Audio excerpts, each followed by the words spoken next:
माननीय मुख्यमंत्री महोदयांच्या व्हिजनमधून 100 दिवसांचा जो कृती आराखडा देण्यात आला होता त्याची सांगता 16 एप्रिल रोजी झाली आणि त्यानंतर सर्व प्रकारचे जे शासनाचे डिपार्टमेंट्स आहेत त्यांचं मूल्यमापन हे केंद्र शासनामार्फत जी त्रयस्थ संस्था आहे QCI त्यांच्या मार्फत हे करण्यात आलं आणि त्याचा रिझल्ट हा 1 मे महाराष्ट्र दिन आणि कामगार दिनाच्या दिवशी आज जाहीर करण्यात आला।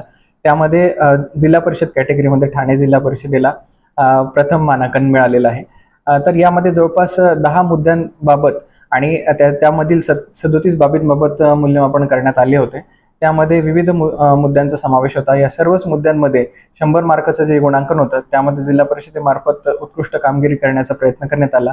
त्यामध्ये नागरिकांना देण्यात येणाऱ्या सुविधा असतील, वेबसाईट असेल, कार्यालयातील स्वच्छता असेल, त्याच्यानंतर वेबसाईटचं किंवा आपल्या सर्व नस्त्यांचं निंदणीकरण असेल, या सर्व बाबतींमध्ये उत्कृष्ट कामगिरी करण्याचा प्रयत्न करण्यात आला। कर्मचाऱ्यांना AIचं प्रशिक्षण देण्यात आलं, ग्रीव्हन्स रिट्रेसल करण्यात आलं, सुकर जीवनमान करण्यासाठी देखील प्रयत्न करण्यात आले आणि येणाऱ्या नागरिकाला एक उत्कृष्ट सुविधा कशी उपलब्ध करून देता येईल यासाठी मोठ्या प्रमाणावरती प्रयत्न करण्यात आले। यामध्ये आम्हाला माननीय मुख्यमंत्री महोदय असतील, दोन्ही उपमुख्यमंत्री महोदय असतील आणि इतर सर्व आमचे वरिष्ठ अधिकारी असतील यांचं मार्गदर्शन वेळोवेळी प्राप्त झालेलं आहे आणि माझ्या सर्व टीमनी, ठाणे जिल्हा परिषदेतील सर्व टीमनी, त्यामध्ये HOD आणि सर्व अधिकारी कर्मचारी यांनी उत्कृष्ट काम हे 100 दिवसांमध्ये केलेलं आहे आणि त्याचीच फलनिष्पत्ती म्हणून आपल्याला हे मानांकन प्राप्त झालेलं दिसून येत आहे।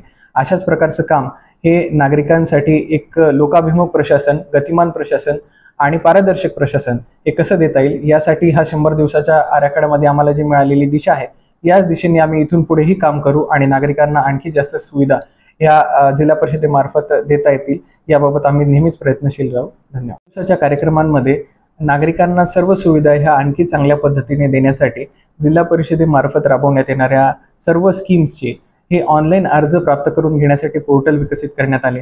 त्यानंतर आपण ज्या प्रकारच्या सर्टिफिकेटच्या ज्या सुविधा देतो, 7 प्रकारचे सर्टिफिकेट्स हे पंचायत विभागामार्फत दिले जातात आणि इतर प्रकारच्या ज्या राईट टू सर्व्हिसमध्ये सर्व्हिसेस दिल्या जातात, या सर्व सर्व्हिसेस या ऑनलाईन देण्यासाठी आपण डोअर स्टेप डिलिव्हरी हा उपक्रम सुरू केला।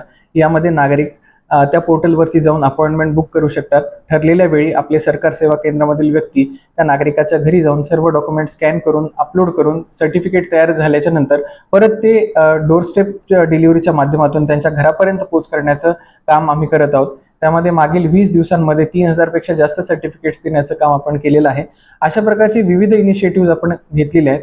त्यामध्ये CSR पोर्टलची तयार करणे असेल, त्याच्यानंतर EHRMS हा आपल्या कर्मचाऱ्यांसाठी, जवळपास जिल्हा परिषदेमध्ये 5000 पेक्षा जास्त कर्मचारी असतात, त्यांची वेगवेगळे ग्रीव्हन्सेस असतात आणि वर्षभरामध्ये विविध कॅलेंडरच्या माध्यमातून त्यांच्या सर्व सेवाविषयक बाबी पूर्तता करणे आवश्यक असते। EHRMS या पोर्टलच्या माध्यमातून या सर्व ग्रीव्हन्सेस आपण या सर्व 5000 लोकांसाठी आपण निराकरण करण्याचा प्रयत्न करत आहोत। त्यानंतर आपण ब्लॉक फॅसिलिटेशन कमिटीच्या माध्यमातून आपल्याला जे प्राप्त होणारे ग्रीव्हन्सेस आहेत हे तालुका आणि गाव स्तरावरतीच कसे निकाली काढता येतील यासाठी कटिबद्ध होऊन प्रयत्नशील आहोत।